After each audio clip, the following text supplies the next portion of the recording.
Sahabat hikmah, di balik kisah yang juga viral di media sosial adalah prosesi pernikahan sepasang pengantin. Umumnya pengantin baru itu sepasang muda-mudi, namun tidak dengan video yang tengah viral ini. Mempelai wanitanya seorang gadis cantik dan mempelai prianya adalah kakek-kakek. Wanita yang menikah dengan kakek tersebut masih berusia 18 tahun. Sedangkan kakek yang bernama Sondani berusia 65 tahun dan dikenal sebagai juragan tanah. Video yang viral ini menuai beragam komentar dari warganet. Sejumlah warganet menduga bahwa pernikahan tersebut terjadi karena faktor ekonomi. Mas kawin yang diberikan membuat warga sekampung melongo.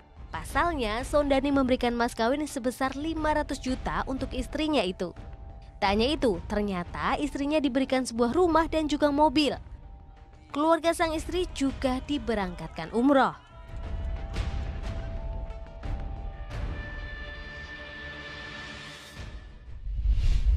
Wah, tetap sih, pasti kita kan mendoakan yang terbaik untuk semua pasangan yang baru saja menikah.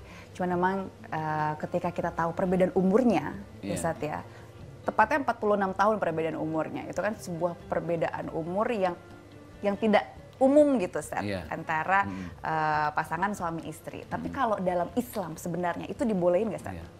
Dalam agama Islam untuk sebuah pernikahan tidak ada masalah dengan umurnya. Rasulullah menikahi Siti Khadijah di umur Siti Khadijah yang lebih tua 15 tahun. Rasulullah 25, Siti Khadijah 40. Ini perbedaan umur, bahkan perempuannya yang lebih tua dari umur baginda Rasulullah. Misalnya ada seorang laki-laki 75, kemudian si istrinya pun 17 atau 18. Bukan sekedar masalah umur, tapi apakah si perempuan ini sudah akil balik atau tidak? Sudah menstruasi apa belum? Karena Islam itu mengukur umur seseorang itu kan dari masa menstruasinya. Ketika dia sudah bisa reproduksi, dia bisa hamil dan lain sebagainya. Itu ketentuan dalam agama Islam. Apalagi ini sudah berapa tadi? 19 tahun. Berarti sudah menstruasi dan sudah bisa menjadi seorang ibu. Tidak dipermasalahkan untuk umur. Yang menjadi garis bawah adalah kewajiban menafkahinya. Apalagi kan banyak yang viral di TikTok sekarang, lu kalau kelamaan jomblo bro, paling gampang caranya satu, lu jadi orang kaya, ada itu yang mau gitu kan. Berarti kalau memang jaminannya adalah nafkah lahir batin dan itu bisa dipenuhi oleh sang kakek, ya nggak ada masalah. Kan kewajibannya di situ, gitu ya. Kenapa sih ada istilah tua-tua keladi? Menurut saya itu satu persepsi untuk laki-laki loh. Karena laki-laki itu makin tua, makin jadi. Kalau berbicara soal hakikat pernikahan, nah, kan enaknya tuh kita kalau misalnya tahu bukan pakem ya, mungkin lebih kepada anjuran yang terbaik gitu dalam Islam tentang pernikahan, tentang memilih pasangan. Ini kayak gimana, Sar? Pernikahan ini kan sesuatu yang menyempurnakan iman.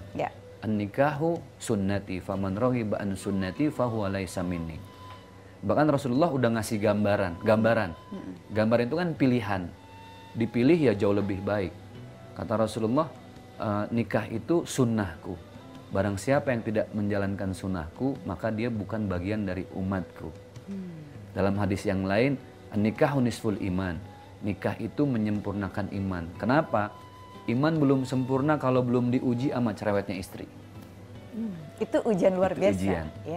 Iman belum teruji kalau belum diuji dengan bawelnya anak-anak. Iman belum diuji kalau belum berhadapan dengan masa-masa di mana prahara silih berganti. Hilang, datang lagi. Disitulah iman kita diuji. Makanya Rasul menyebutkan menyempurnakan separuh iman. Jadi kalau mau sempurna separuhnya lagi, ya harus cari separuh nyawa lagi. Istri. Iya kan? Benar. Istri, anak-anak itu menyempurnakan iman. Nah dalam hal ini kita melihat bahwa semoga niat si kakek juga baik, ya kan? Kemudian niat si perempuan juga baik. Kita nggak pernah tahu. Sedalam-dalam lautannya bisa diukur dengan alat yang paling canggih. Tapi secanggih apapun alat, zaman sekarang nggak pernah bisa ngukur niat dan maksud hati seseorang. Betul. Jadi doain gitu. Jangan malah berprasangka jelek begini. Doain paling enak itu adalah ketika kita melihat kejelekan orang, kita doain dengan kebaikan. Oh, itu Masya Allah berkah. Baik sahabat hikmah, kita membahas banyak sekali perhara hari ini ya. Iya, tapi dari perhara itu ternyata banyak yang bisa kita petik pelajarannya. Percayalah sahabat, selalu ada hikmah di balik kisah. Amin. Saya Rahma dan Ustaz Zaki pamit. Assalamualaikum warahmatullahi wabarakatuh. Waalaikumsalam warahmatullahi wabarakatuh.